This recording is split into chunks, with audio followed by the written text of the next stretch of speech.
Mukesh Kumar advocate है। मेरे यहाँ मैं प्रैक्टिस में हूँ और मेरे द्वारा यहाँ वादकारियों की जो फाइलें हैं दाखिल खारिज की जो दी गई थी वो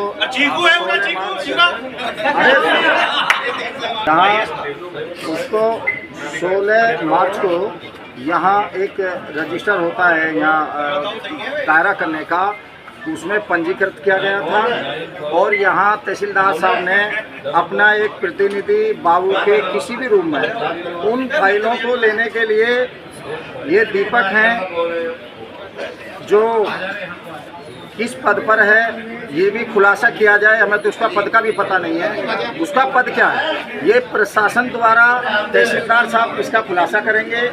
ये बाबू है, चपरासी है, इसका अब तक खुलासा नहीं है। और इसके द्वारा यहाँ पर बड़े पैमाने पर लोगों का यहाँ डीलिंग होती है, जो और लोग भी आते हैं, बाहर के लोग आते हैं, तो ये अधिकारियों की डीलिंग करता है और ये अब हमसे भी डीलिंग करता है कि भाई आप वकील साहब कितना दोगे, ये फाइल हो जाएगी। मेरी फाइल की मैं लगातार यहाँ पैरवी कर रहा हूँ और उस पैरवी में ये रोज़ कहता है कि तुम्हारी जो है कार्रवाई में चल रही है, तुम्हारी नेट पर चल रही है। परसों जो मैं ज़्यादा त्रस्त होगा, जिसमें 35 दिन का टाइम होता है दाखिल खारिज का, जब मैं ज़्यादा त्रस्त होगा, मैंने कहा भाई मेरी फाइल कहाँ है, फिर भी मुझे रोकने का प्रयास किया गया था कि आप ऐसे नहीं देख सकते। ये हम कह रहे हैं, मेरे साथ बदतमीजी की इस आदमी ने, हम कह रहे हैं, मैंने कहा रहे हम अधिवक्ता हैं, हमें सब जगह देखने का अधिकार है। तो इसने कहा अच्छा ठीक है मैं देख लेता हूँ तुम्हें। देखो आज मैंने जा कर के चारों तरफ देखा, एक तहसील प्रांगण से कमरा नंबर 6 में जो कार्यालय चलता है दाखिल खारिजों का, वो यहाँ विधिवत रूप से जो लिखित में है यहाँ है, लेकिन तहसीलदार महोदया से हमने मार्च में इसकी एक औपचारिक बैठक की थी, सभी अधिवक्ता बैनामा लेखकों ने। हमने इनसे व्यवस्था को सुधारने के लिए कि आपके चपरासी हों, पटवारी हों या आपके जो है और कर्मचारी हों, बाबू हों, तो इनके आप आचरण को सुधारिए। हम लोगों के साथ ये आचरण ठीक नहीं कर रहे हैं, ना कोई इनकी वैधानिक व्यवस्था है, यहाँ कोई रूलिंग नहीं है। और एक ये ताहिर जी हैं, ये धमकी देते हैं, अगर कोई फाइल आ जाती है, ताहिर आर के हैं, ये धमकी देते हैं कि हम तुम्हारी फाइलों को अगर आपने गलत आ गई है तो उसको हम राज्य सरकार में पहुंचा देंगे।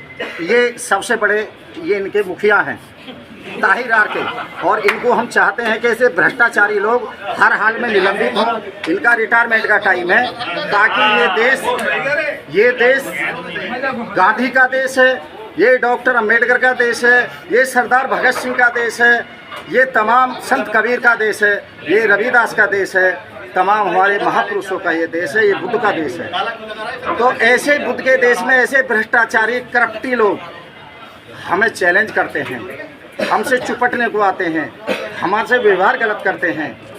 ऐसे लोगों के विरुद्ध हमने ये धरना दिया है। हम भ्रष्टाचार को तब तक समाप्त नहीं कर लेंगे, हम चूल से चूल भिड़ा देंगे। इस देश में इस क्रांति के साथ बैठे हैं, ये हापुड़ की धरती है जहाँ राजा हरिश्चंद्र पैदा हुए थे, उसका भी खून हमारे अंदर दौड़ता है। हम जहाँ अपनी आजीविका चलाते हैं तो वहाँ उस धरती की, उस इतिहास का, उन बुजुर्गों की मान मर्यादा का, इस भारत माता का भी हम गुणगान करते हैं। हमारा विदेशों में भी नाम है भारत का कि भारत के लोग बहुत लचीले हैं, दयालु हैं, ईश्वरकारी हैं, धार्मिक हैं, सामाजिक हैं। तो ऐसे लोग, ऐसे करप्ट लोगों के खिलाफ जो इसी देश में हमें अंग्रेजों जैसी दमनकारी नीति, ना हमें अधिवक्ता समझते हैं, हम वादकारियों की लड़ाई लड़ते हैं जो हमें संवैधानिक अधिकार है। तो अगर हमारे जैसे लोगों के साथ ये न्याय करेंगे, हम वादकारियों को न्याय नहीं दिला सके, हम न्याय के लिए आते हैं, तो हमारा यहाँ रहना एक आम आदमी से भी कई गुजरी जिंदगी हमारी होगी। हमारा अधिवक्ता एक्ट में हमें विशेष 15 अधिकार दिए हुए हैं जो नियमित रूप से माननीय न्यायालय को दिए गए हैं, वो हमें अधिकार। और ऐसे चलते हम लोगों का ना मान सम्मान है, ना दफ्तर में इनके यहाँ एक पटवारी है, वो ये तानाशाही दिखाता है, मेरा साया के वो जाता है, फाइल अगर हमने ली है तो उस पर सत्यापन करने के लिए जांच करने के नाम पे जाता है, अपने सहायक को आप नहीं जाता। सहायक लगे हुए हैं 3-3, 4-4। जो पटवारी महिला हैं उनके पति लगे हुए हैं, उनके साथ भी 2-3, 4 सहायक लगे हुए हैं जो गैर संवैधानिक हैं। नियुक्ति पटवारन की हुई है, नियुक्ति पटवारी की हुई है, ना कि उसके पति की हुई है। ऐसी इन सब चीज़ों को हम लंबे दिनों से उठा रहे हैं, लेकिन प्रशासन मूक बना हुआ है, क्योंकि इन्हें भी बड़ी बड़ी डीलिंग होकर के ये लोग कमा के देते हैं। नियमावली में एक कर्मचारी की समूह गए हो उसका एक नियमित वैधानिक कर्मचारी चयन में व्यवस्था दी गई है कि उनका एक समय निर्धारित है, ताकि वो लोकल में राजनीति ना करें, लोगों के साथ करप्शन में ना आए। तो इन लोगों को लंबा समय हो गया और दीपक को तो हम यहाँ से इस बदतमीजी, तानाशाही, अपमान पे और जो लोगों के साथ ऐसा दुराचार ना हो, लोगों के समय से काम हो, इसके लिए हम बैठे हैं। किसान हैं, किसान भैया, यहाँ मैं भी किसान हूँ, मैं भी किसान परिवार से जन्मा हूँ। तो ये गलती करते हैं छोटी छोटी बातों पे, यहाँ शोषण है। हमने कहा भाई सरकार बसपा की भी थी, मैं जनरल सेक्रेटरी था और उस समय हमारी माननीय बहन जी ने आह्वान कर दिया था, कोई भी शिकायत करता अपने क्षेत्र से लखनऊ नहीं आएगा। क्यों? क्योंकि काम है तहसील में तहसीलदार करेगा, रक्षा में सीओ करेगा, नगर पालिका में नगर पालिका वाला करेगा। जो शिकायतें वो आपकी लोकल स्तर पर निपटेंगी। ऐसा हमें वैधानिक अधिकार है, ऐसी हमारी प्रजातंत्र में अधिकार है, नागरिकता के कर्तव्य और अधिकार हैं। ऐसी हमें प्रशासन की ड्यूटी बनती है कि हम लोगों को इस प्रकार की सुविधाएं दे, क्योंकि हमारे पैसे, हमारे टैक्स के पैसे, जनता के पैसे फ्री नहीं है। बढ़ती हुई महंगाई से त्रस्त हैं लोग। जहां गलती इनका कर्मचारी करता है जो कंप्यूटर में बैठा रखें, अनपढ़ लोग लोकल 10-10 तरह की डीलिंग करते हैं कंप्यूटर में बैठ के, उन फाइलों को लेते हैं, उन फाइलों में पैसे मांगते हैं कि तुम्हारा देखो जल्दी चढ़ जाएगा, लेकिन जब चढ़ेगा तो खर्चा तो दे जाओ। अगर खर्चा नहीं देते ना तो उसको पेंडिंग, जो हमारे रूल पे भी आ रहा है। यहाँ कोई व्यवस्था निश्चित नहीं है, कोई वैधानिक रूप से जो प्रशासनिक व्यवस्थाएं बनाई गई हैं विधिपूर्वक, उनका कोई यहाँ संचालन नहीं हो रहा है। डीएम से कहो चाहे एसडीएम से कहो, हमने परसों इनकी इस बदतमीजी को कहा, एसडीएम महोदया यहाँ नहीं आई, डीएम साहब को भी फ़ोन किया गया यहाँ से, डीएम महोदया भी हमारी बात को सुनने नहीं आई। यहाँ तुरंत हमारी जो फाइल इन्होंने गायब की, दीपक ने, मामला ये था कि जिस फाइल को हमने कहा तो हमसे कहते हैं दूसरी डाल दीजिए। हमने कहा अरे एक अधिवक्ता से कह रहे हैं आप दूसरी फाइल मंगा लिए, दूसरी डाल दीजिए। आप दीपक कह क्या रहे हैं, आपको पता भी है। अरे इसकी रक्षा करना, वादकारी के कागजों की फाइलों की रक्षा करना हमारा परम संवैधानिक कर्तव्य है, और आप हमसे कह रहे दूसरी फाइल।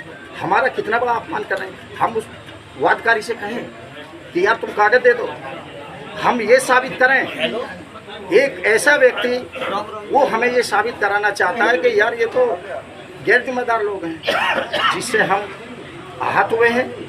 और तब हमने उस फाइल को कहा अगर फाइल नहीं मिली तो दीपक जी आप जिम्मेदार हैं, फाइल आप देंगे, हम फाइल तो निकलवा लेंगे तुमसे, फाइल तुम्हारे हाथ में सौंप देंगे। मुझे पूरा दिन लगा, पूरे दिन में जब जा कर के इन लोगों ने चारों तरफ खोज की, अधिकारी वगैरह लगे, तो इन्होंने फिलहाल मुझे फाइल दिखाया है।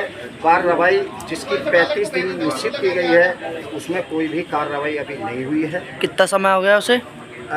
उसे आज लगा ले मार्च में दी गई, 16 मार्च को, 16 मार्च 3 में दी गई, जो यहाँ पंजीकृत है रजिस्टर में, और 3 महीने हो गए, 90 दिन हो गए। 90 दिन का समय 35 दिन बाद निस्तारण करने, पेश करने से निस्तारण।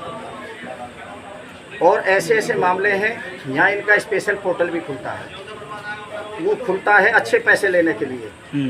मोटे पैसे 2000 से पहले, जबकि म्यूटेशन का जियो में अधिकार है कि उसकी दाखिल खारिज हो, उसमें इन्हें वो स्पेशल अधिकारियों के पास उसे स्पेशल के लिए खोलते हैं। स्पेशल इन्हें सुविधा शुल्क चाहिए।